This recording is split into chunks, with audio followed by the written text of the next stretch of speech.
Morning, everybody. I see we're drawing closer and closer to some sort of completion date for the Diamond Reo or the Marilyn Monroe Diamond Reo Rescue Project.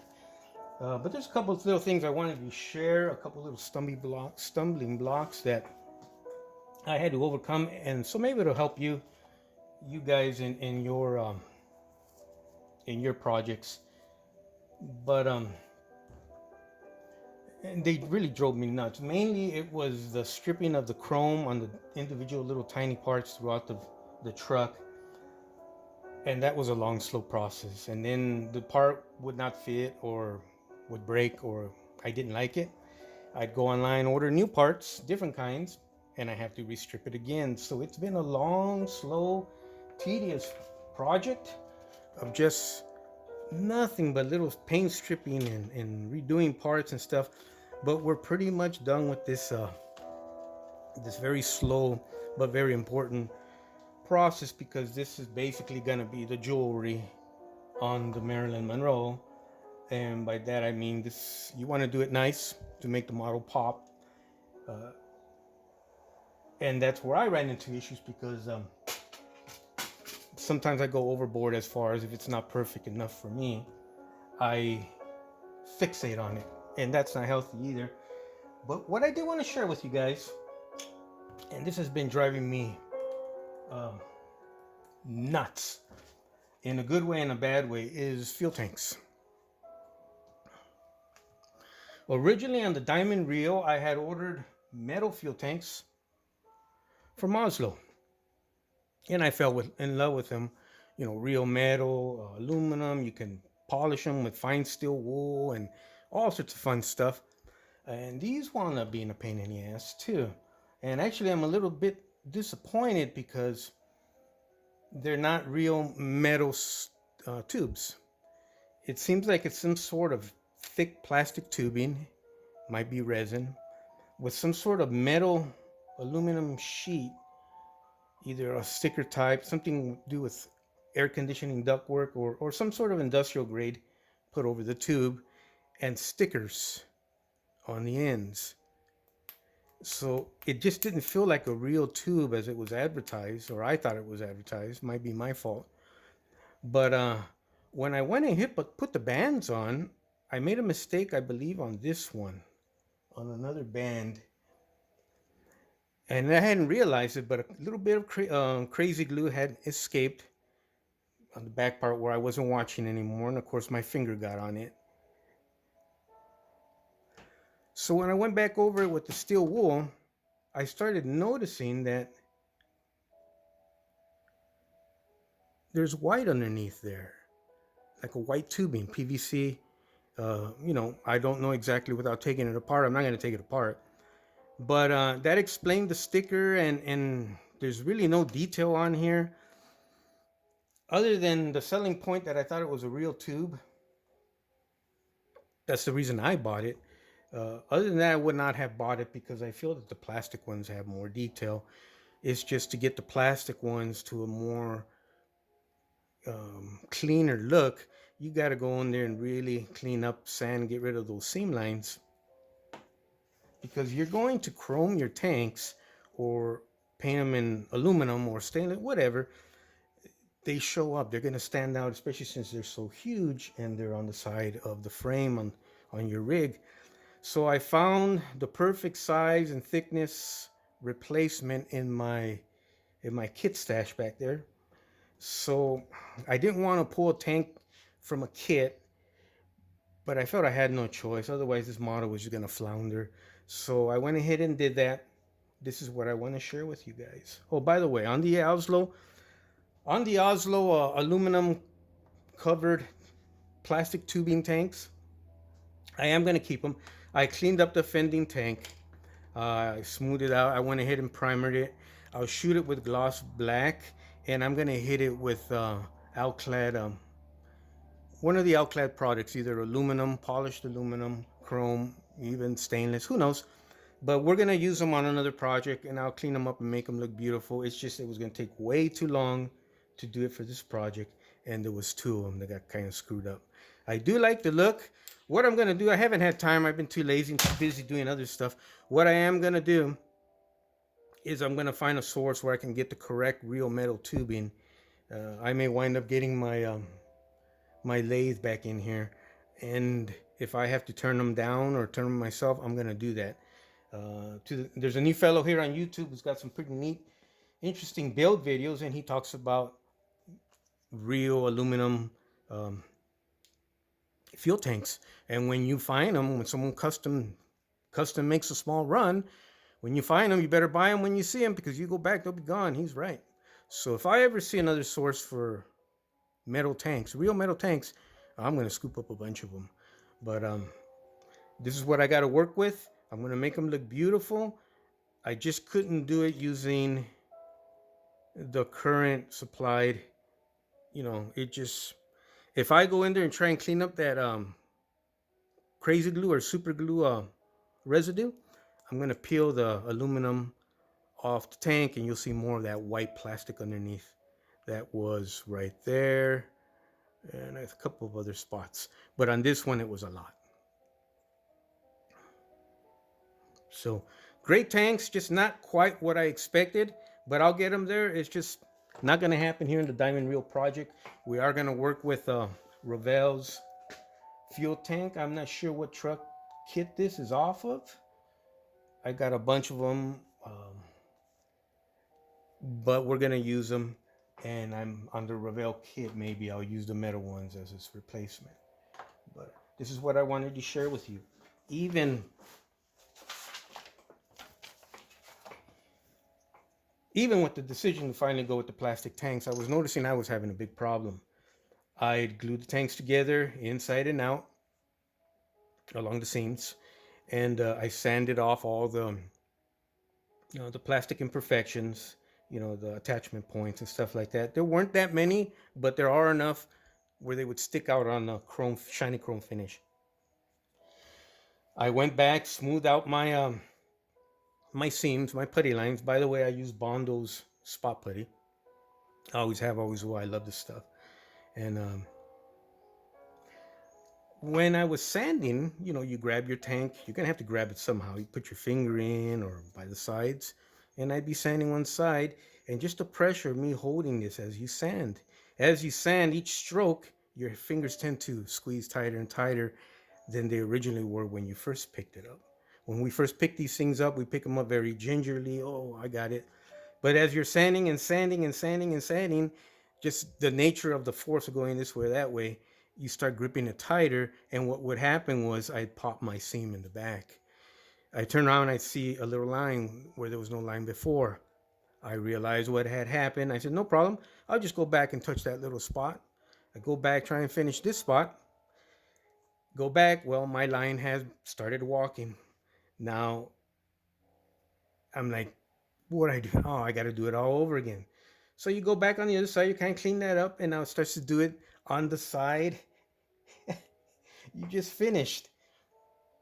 I got to the priming point on both of these where I had primered them with Tamiya light primer for sanding purposes, and I went ahead and I hit it with my Tamiya, or I went ahead and did combination of Tamiya and the slow stuff.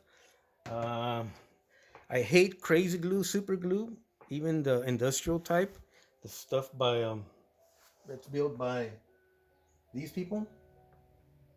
Bob Smith, I believe, is the company, the outfit. But I just can't stand crazy glue, super glue in any format on anything I use it. I just can't stand this stuff. I never have. So I use other glues. We're gonna put this guy back together. But I got to the point on my last day of work here was on Tuesday. I got pissed off, man. I went down to a hardware store and I said, I'm gonna find some tubing of that size, and we're gonna put a sleeve in there that's tight fitting, but we'll use 5-minute epoxy, not crazy glue. We put that sucker in. I was originally going to put a styrene, strips in there to kind of reinforce the back. I didn't want to do that to this fuel tank. I didn't like the lightness of it. I wanted it heavy like the rest of the tank, the truck. I got so much metal in this thing. It's got a nice heavy weight to it. And then I didn't want to put cheesy plastic light fuel tanks on her. That's just the way I like to build my models. So I went in ahead and got copper tubing. I managed to find the correct tubing that's going to be a tight fit in there. I'll glue epoxy everything in there so it'll have this as its backing. I won't have that issue with the seam splitting on me. Incidentally, that happened about 3 times. The fourth time I said, "No, that's it. I'm tired of it." Because eventually, as you sand, you're gonna lose that roundness. I don't care how careful you are. You're gonna start having that big flat spot because you did it 4 times. So I flipped off the fuel tank. I said, "That's it. I'm taking over." And this is what I came up with. We're gonna do one for you guys here today, just so you guys know where my madness is coming from. But trust me, it's not madness.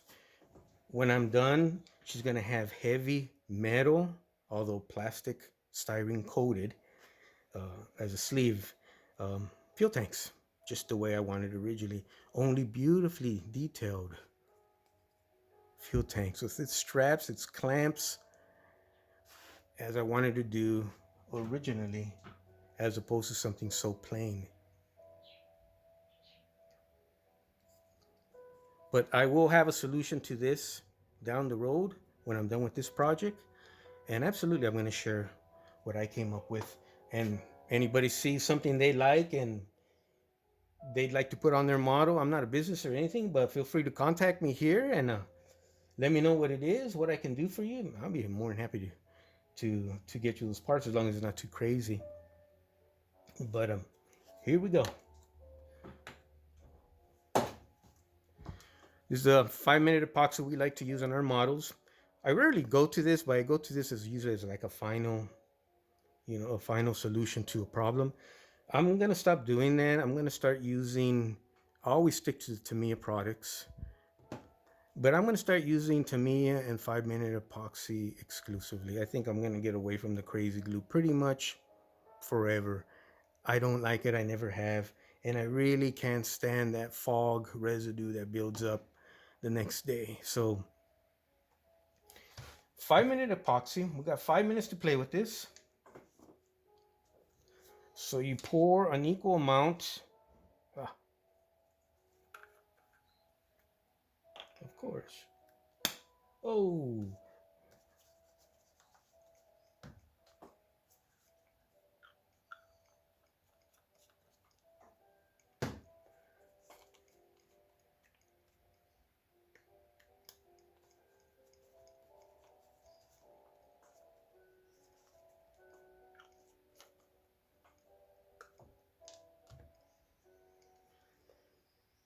You're gonna pour an equal amount from the red bottle and the black bottle. One being the actual glue itself, I believe it's a resin, and the other one being a hardener. What you're gonna do now is you're gonna mix them,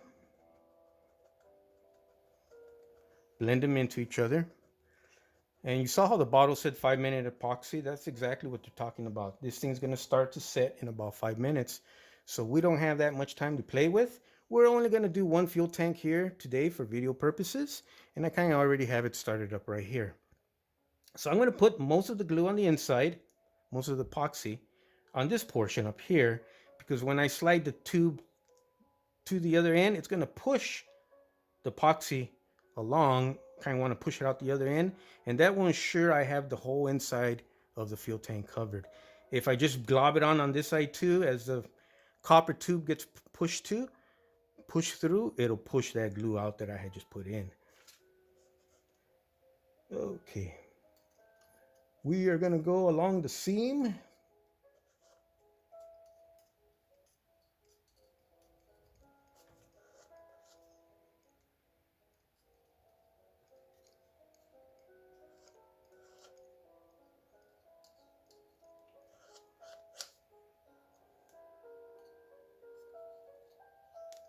All right, so here we go.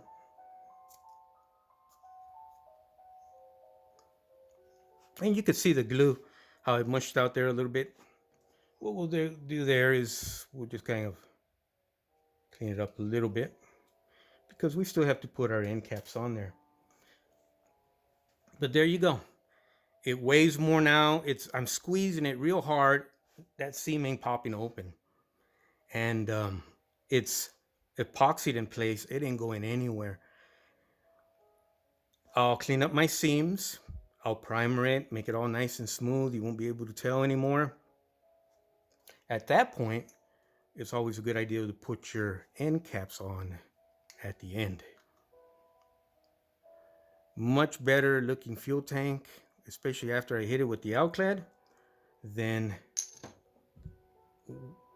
what I started off with originally. But I'm going to clean these up and fix them up real nice. We'll do that way down the road. It's 5-minute epoxy, so make sure you cover your bottle caps.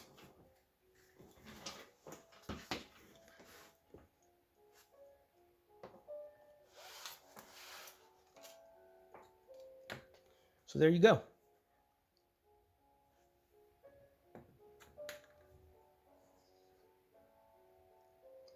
Originally, I was looking for brass tubing. I'm going to probably have to go to actual place that sells metal. And but I actually found them in copper.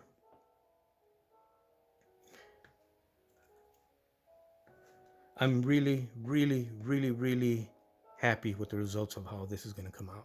So it slowed me down here for a couple weeks, but we got it. By the time these paste is dry and I clean up the seams in a little bit after I'm done shooting the video, we're going to primer these and we're going to shoot these with Alclad by the end of the day. I've got some more painting to do with the Alclad method. I went ahead and found the rear light bar off of Revell kit. I'm sorry, Italeri. I've got the lights for this.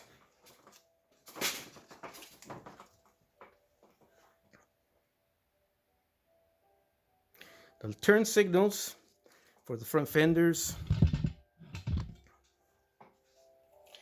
Incidentally, on your copper tubing, you're going to say, well, how do I cut it? You know, blah, blah. I just get one of these little, they're about $12, these little tube cutters, and they work fantastic. Don't get the big ones. I guess you can if you want to keep it handy in the garage for other projects. But this is great. You can keep it on your workbench. It doesn't take up any room. It's heavy, and it does a fantastic job. I repiped my whole house using this little guy right here. Okay. There I go again, saying okay.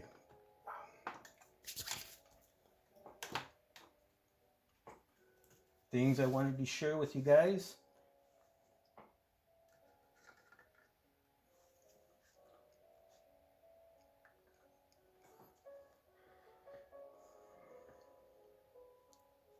I went ahead and used what a lot of people were recommending and I had never used before was the Duplicolor spray paints for the Diamond Reo, both the dark green and the metallic.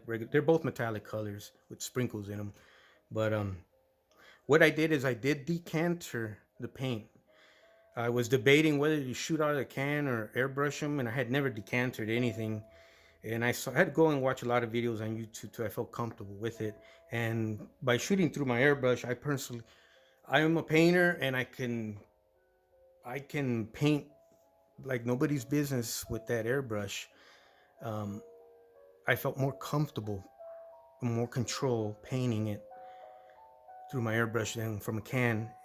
I do use a can for other parts, for small parts, but for the final finish that was just going to make an impression to everybody, I wanted to have more control as far as thickness, runs.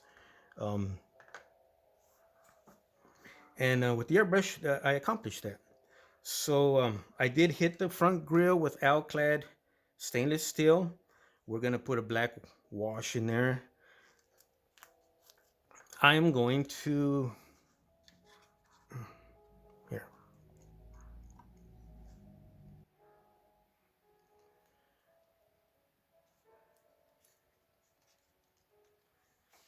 So I'm gonna hit the Marilyn Monroe with a clear coat once I get everything squared away. And there's our fenders. Oops.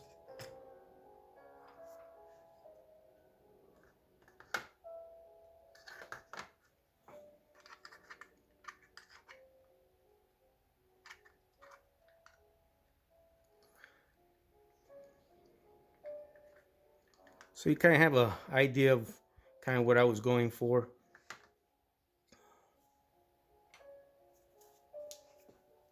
Since we have the video up and the lights all set up, let me go over a couple of little things that I have been doing. I'm going to be using these wheel fenders here off of another kit. I'm going to cut them down and kind of customize them. I don't think we're going to shoot these in a metal color. We're going to probably keep these black because I don't want to distract from this area where I have the super singles. I want to show off the super singles as opposed to cover them up for my first build. It may not be correct, but it's my first build with super singles, and I kind of want to show off that feature more than anything else. Also, what I did is we had to do some modifications to the headache rack. It was a little too tall for the Diamond Reo. They're correct for a regular modern rig. Diamond Reo sits shorter than a regular standard cab, so we had to kind of kick the legs off from under her, cut it a little bit, and bring it down. I went ahead and replaced some angle brackets there with metal ones. Also, I went ahead and put my stowage bin where the chains sit down in. I made one out of brass and attached it, along with a rail where you can hang your safety chains, your tie downs, and all that good stuff. So a little bit more things I'm going to do to this that I probably won't talk about right now, but they'll appear in the final video, obviously. And these basically, the guy sells them on eBay all day long. They're about anywhere from 12 to 14 bucks. This is how they come. Obviously, on this one, I got the ones with the window. But this is how they come. And then my recommendation is add your custom details to make them how you want them to be. You can also order them in different configurations where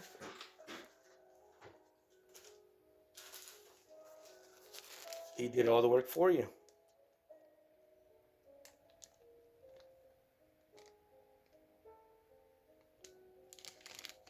This is going to go in back of my my Freightliner cab over kit. Also, what I want to share with you guys is I am going to use the original tubing that we played with, we experimented with, as far as the exhaust on this truck. I also wanted to share with you one more thing, a couple more things. I got my mud flaps. And if you can see that, they say Detroit on there. I'm going to hit those with flat, take that shine away from them. But these are nice. The battery boxes were well, I wanted to run bigger modern battery boxes on the Diamond Reo. I didn't want to use the old ones that came with the kit.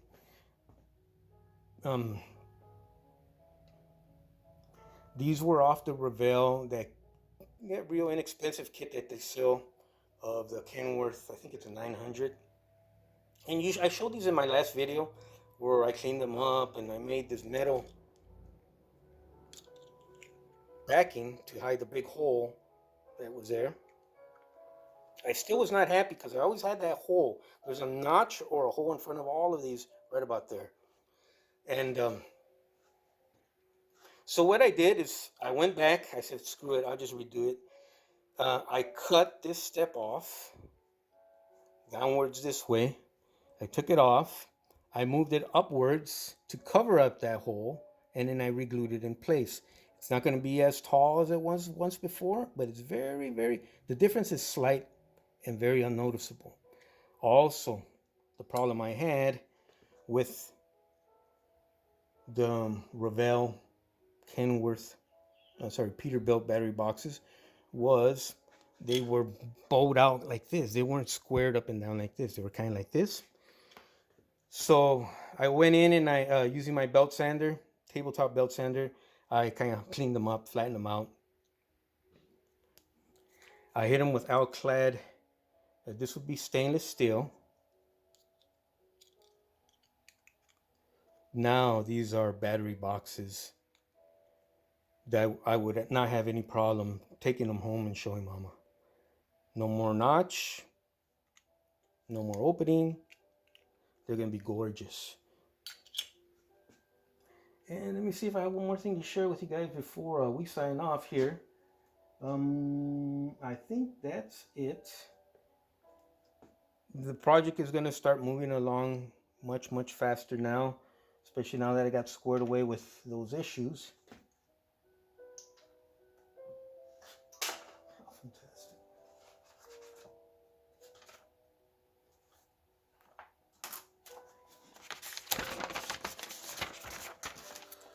Okie doke. I want to send a big shout out to Mike Schumann. Mike Schumann is someone who commented on my channel here the other day more than once and gave me some fantastically good advice, but mainly ideas. And the one he gave me that I really piqued my interest, and I was kind of that one was a hard one, and I'll share it with you. He recommended making this a long hood, so my Detroit diesel would go in there without any issues and stuff. And it was a great idea. I had thought about it previously. And there is a real Diamond Reo running on our interstates today as we speak. It's painted orange. Kind of looks like one of the reliable transportation trucks. But no, it's a private vehicle. It's painted orange. It's all tricked out. But it's an everyday worker. And that's what they did. In order to get the big engine in there, they extended the cabin, the hood. They had to go with bigger air boxes here on the side, as opposed to the little ones the kit provides. But Mike, where I got stuck, Mike, is right here. If I extended the hood, the back of the hood, 1/4 of an inch, would have been about right there. Or if I extended the firewall forward about 1/4 of an inch, here's where a lot of modifications and a lot of work would have to take place on a project that I had already completed the painting, the fitment. And I just couldn't pull the trigger, and because it brought up another big question.